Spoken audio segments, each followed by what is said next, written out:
Okay, so this is the scythe that we're borrowing.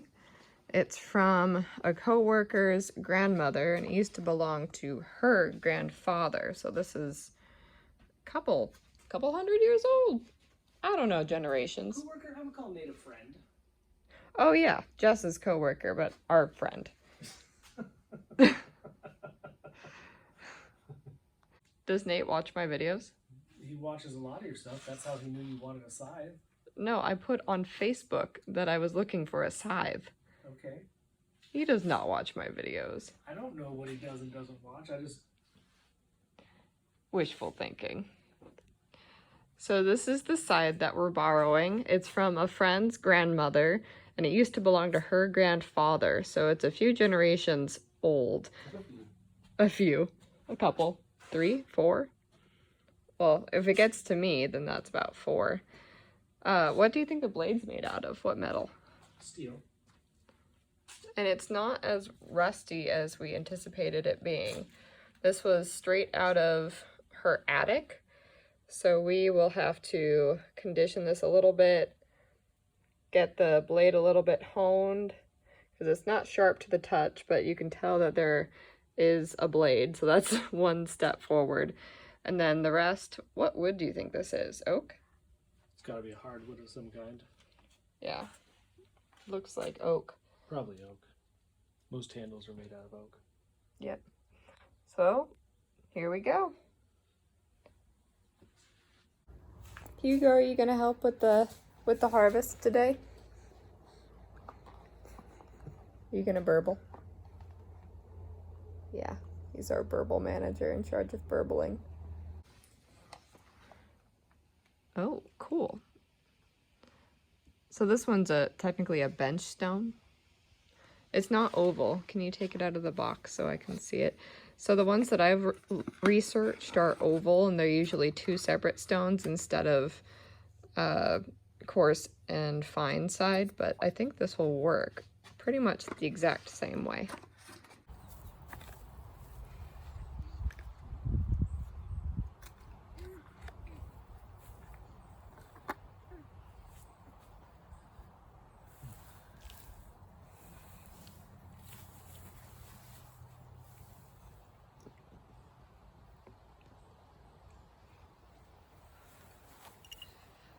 Howdy.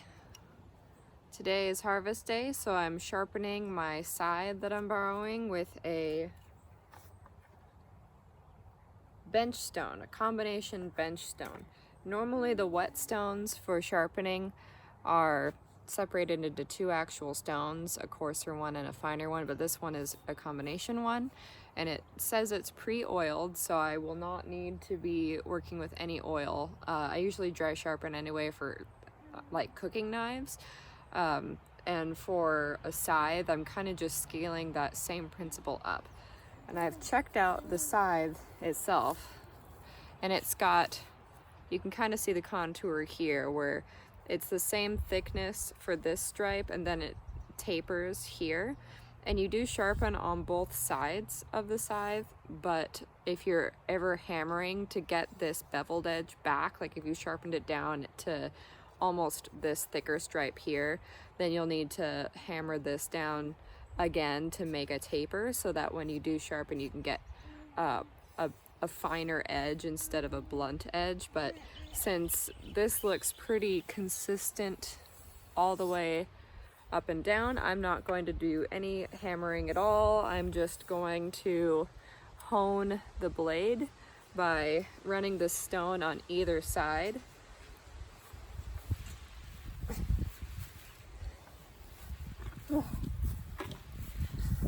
And I'll start with the coarse edge, and then I'll move to the fine, or the coarse side rather, and then move to the fine side and see what kind of an edge I get. Cool.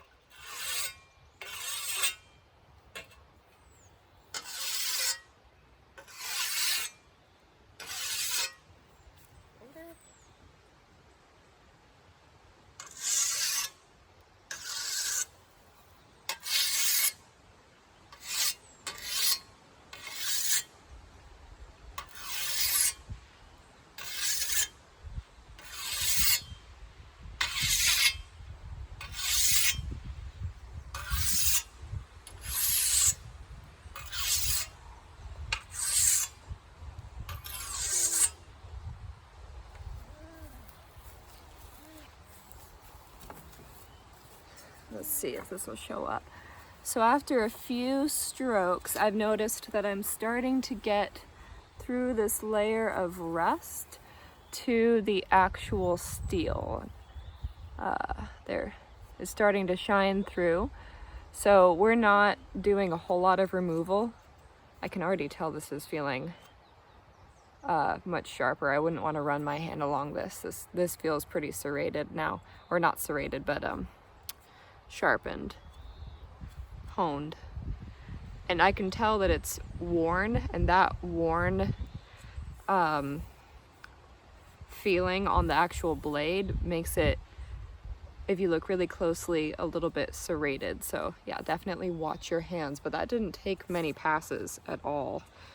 The tip is still less sharp than where I've got the good meat of my stroke going, so I'm gonna do a little bit of work just to make it a little bit consistent at the end. It's definitely got some rust on it, so I'm not too worried about that on the grain, but I'll be watching what I put my hands on.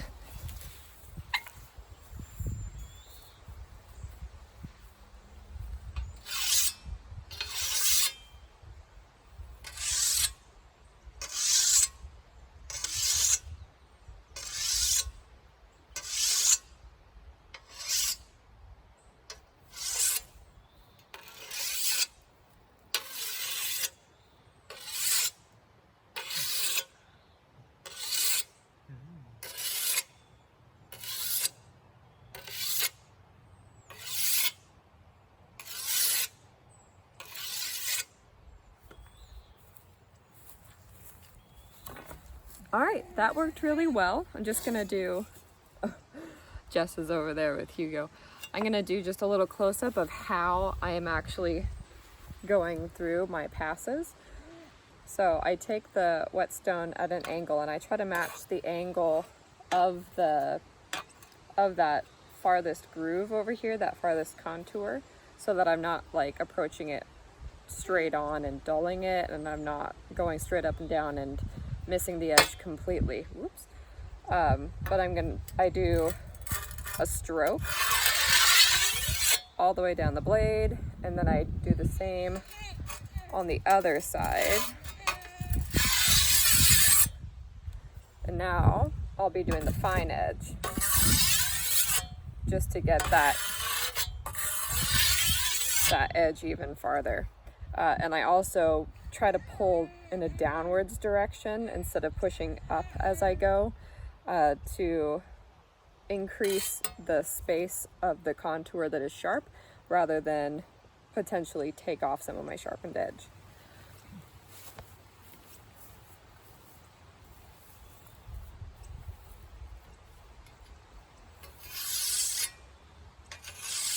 Ooh, that sounds sharp now.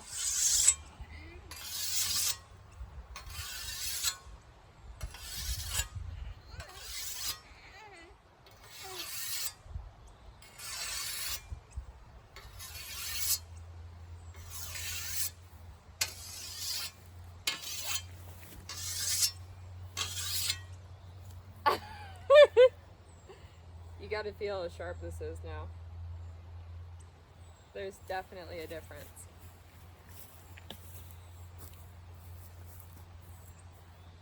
Yeah, you're getting knocking some of the rust off for sure. Ooh, wow.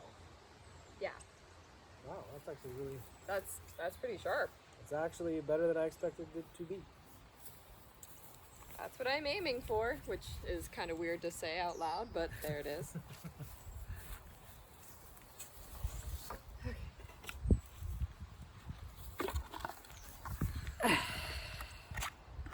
All right, the stone is back in the box.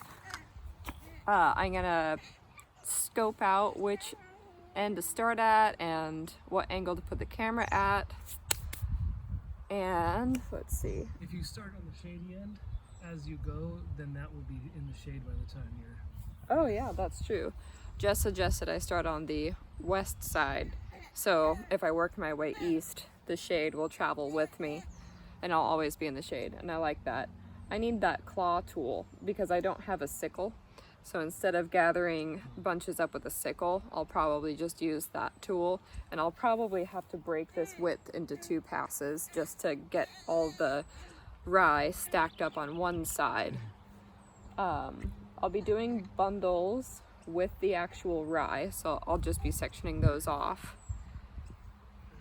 Trying to think of anything else that I might need. But yeah, I'm gonna do some practice runs on some tall grass before I actually start with the grain. There's this angle option here, but I might have to change it to widen it or narrow it by loosening this bolt and reorienting that pin in one of those other square holes. But we'll see, because right now it doesn't even feel like it's reaching the ground.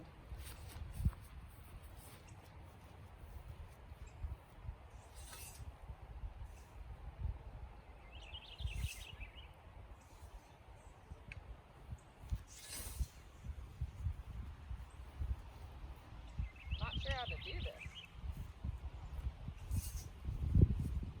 I know you're not supposed to squat. You're supposed to just swipe.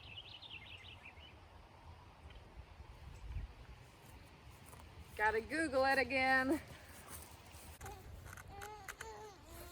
Oh,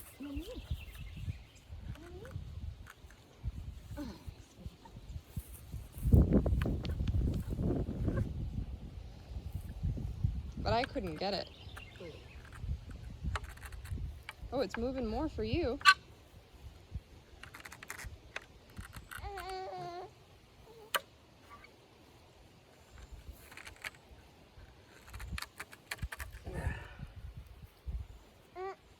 I mean, I don't think I can move it any more than that. Okay. I can try making do with that. I might need to hone it more. Okay. Can I give it a twisty? Go for it.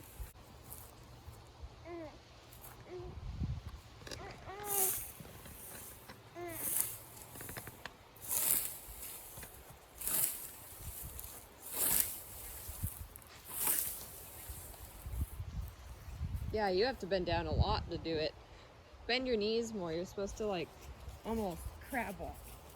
Or not crab walk, but... And you're supposed to keep the blade on the ground the whole time. That's why yeah. Wow, that actually works really well.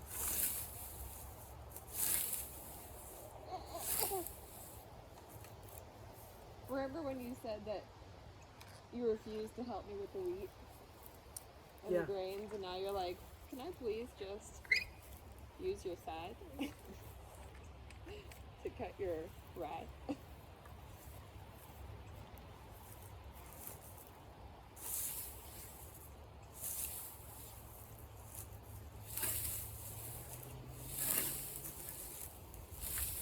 And when you get to the edge, sort of flip it over so that the tops all face the same. Flip, like put the point into the ground and flip like this. Flip it. You're not, just describe it a different way. Put the point into the ground like a beak. Yep, and then twist your right hand over. Yeah, that's how you dump it all onto this side. Yeah. Yeah. Well, I hate it. It's all yours. Perfect. And it is righty tighty, lefty loosey on the handles. Oh, they lied to me on the YouTube.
pausing for a minute. I'm gonna take a look at the inside of the patch. Hi Jess, I'm gonna squish you. Okay, Jess pointed out that I started out going straight, but then I veered. So I've gone kind of diagonal to the other side of the patch that I'm gonna come around this way and do. Because it's just a little too wide to do it with one arc sweep. I'm definitely seeing an improvement in my stroke. I've already made sure this guy's real sharp by accident. I think it's suited to my size. I just have to get the posture right. But I wanted to show you. So this patch is about 20 feet by 90 feet, maybe like 80 feet really. And I took 6 pounds of rye and I just hand cast, and then I put hay over top of that. And that was in October, I believe. And I can insert pictures here.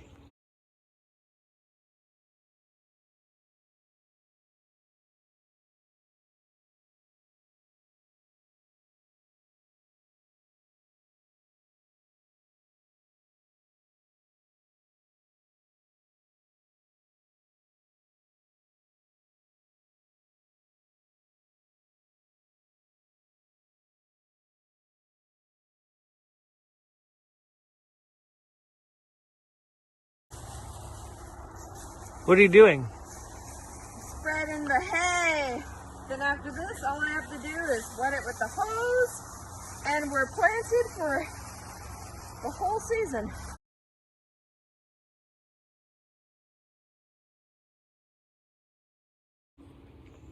But I wanted to show what it was like at this density, and I can tell that my swipe isn't quite right, or it's not sharp enough in the right places, or the angle is off, because I keep hearing popping, like I'm popping off these stems instead of just slicing them clean.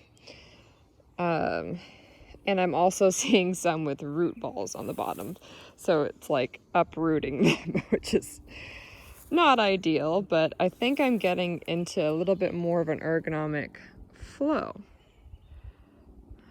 And I'm about halfway, almost halfway done. Halfway done, almost, and it's been almost an hour and a half. So that's much faster than using hand clippers like I did last year with the barley. And that was just like a 3-foot wide swath through the length of this instead of 20 feet wide.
Had to get a phone charger and extension cord.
It's day 2, and I wanted to wait until the sunlight was back so I could do one last pass, having kind of figured out how to do it on the first 2 passes. This is where I started. You can see these are kind of a cluttered pile pointing every which way, and the grass isn't really that trimmed underneath the stalks, and the stalks are rather broken. And you can kind of tell where I really got it for the first few swings. Towards this end, you start to see less broken and more cut stalks, especially right here and right there. That's all cut stalks as opposed to broken stalks. And you can tell that, besides this part where I curved by accident, the grains started falling a little bit more uniformly, at least in clumps. And then by the time I got over here, I was only missing a few. And then once I went back on this side, my major change was that I switched the angle of the scythe.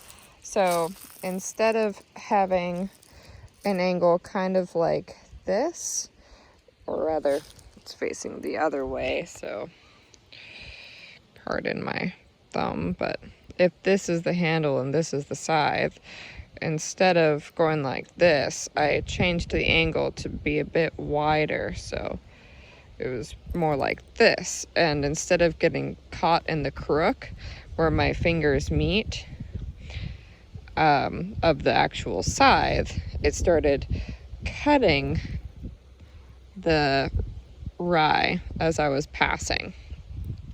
So you can see, went from broken stems to more cut stems. And then I got a little bit better at it. First few examples of some really good cut ones. There, the ones that are close to the ground are the ones that are cut the best. The rest are kind of broken. More cut stems and a significant number of cut stems pretty much all the way to the other side. Look at my straight line. So now I'll be doing another pass. Haven't decided which way, probably headed that way. Maybe not though, I'm not sure, because this uniformly laying wheat or rye is the result of proper cutting, and I'm not sure if I want to have grains flopping over on top in the other direction. So I might go forward and just scoop out from under them and have the next set lay to that side.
Okay,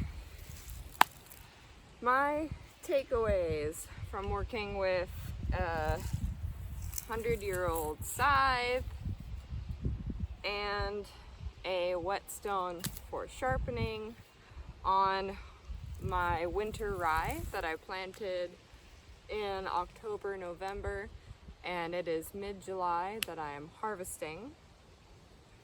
I've noticed that it took a couple hours for me to get a good form going. I started around 6 o'clock, maybe 7 o'clock last night, and took a lot of breaks for nursing and calming a crying baby and all that. So it was about 10 o'clock when I stopped, and I'd done 2 passes of my, I'm just gonna say it's about 15 feet wide because I noticed that it went out like this quite a bit. It was not straight, but it's a 15-ish by 90-ish feet long patch. So I went from doing 1 pass in about an hour and a half to doing that 3rd final pass that you saw in almost exactly 30 minutes. And that's including cleanup of the edge that I kind of missed on the first couple rounds. And I do anticipate the passes that I got a lot cleaner to be a lot easier to pick up because most of the stalks are facing the same direction. So I'll be able to grab a bunch, stack, take some of the disorderly ones or the greenest stalks from a nearby pile and tie it, and I'll have several bundles that I can either stack to cure out here, or what I think I'm actually going to do is put them under my lean-to, just string them up. The goal isn't necessarily to keep them away from rodents and birds. I feel like that's kind of inevitable. Same with grasshoppers out where we are, because I need to get as much of the moisture out as possible before I put them in any bug-proof containers, because if it's bug-proof, it's probably going to keep any moisture that's in there inside with the rye, and that's what I don't want. Plus, doing my experiment last year when I harvested barley with just clippers, which took like 3 days to do a patch that was maybe this wide, but the entire 90-foot length, that was absolutely backbreaking compared to this, which is so funny because my body is so sore right now. I noticed that if I just kept it in like a trash bag without closing the top or closing it, like folding it over, the barley dried out really nicely and stayed pretty pristine. I expected to open the bag and like 500 mice to jump out at me, but I'm sure there's some in the bag, but I just haven't like tipped it over or anything. I just grab a handful out at a time and I toss it to the chickens. But what I'll be starting to do now that I've got this down is starting to go through the barley and section it out into clumps that I can easily ferment. And I'll probably be chopping the bottom halves of the clumps to use for hay.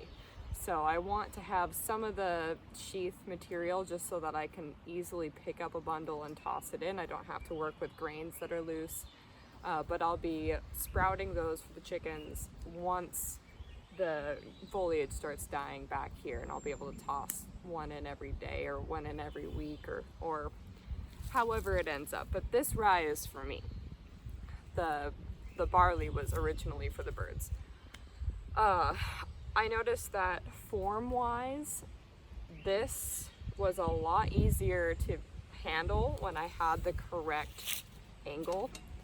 So there's these little holes here where you can loosen the bolt in the back, pop this out a little bit and shift it so that this pin can rest in these various holes. And I tried, so it started on this pin opposite from the one that it's in currently, and that one produced an angle that was a bit narrower. Like this metal part was scooched in just a little bit, and I noticed that I wasn't I wasn't gathering, I was sectioning off, and then the stalks didn't ever hit the blade, and I kept sharpening the blade thinking it was the blade that was the problem, and I sharpened it to the point where it was a literal razor and it sliced me a couple times. So I'm kind of proud about that. And I'm really impressed with how long it keeps an edge, because I only sharpened it once on that final pass, whereas I tried sharpening it about 10 or 15 times the other two passes. But I tried moving this pin to this farthest at the end hole, and that improved the angle, but the length wasn't quite right. The length was just a little bit too long. So then I tried this whole opposite where it started from, where it is currently now, and this hole widened the angle even further.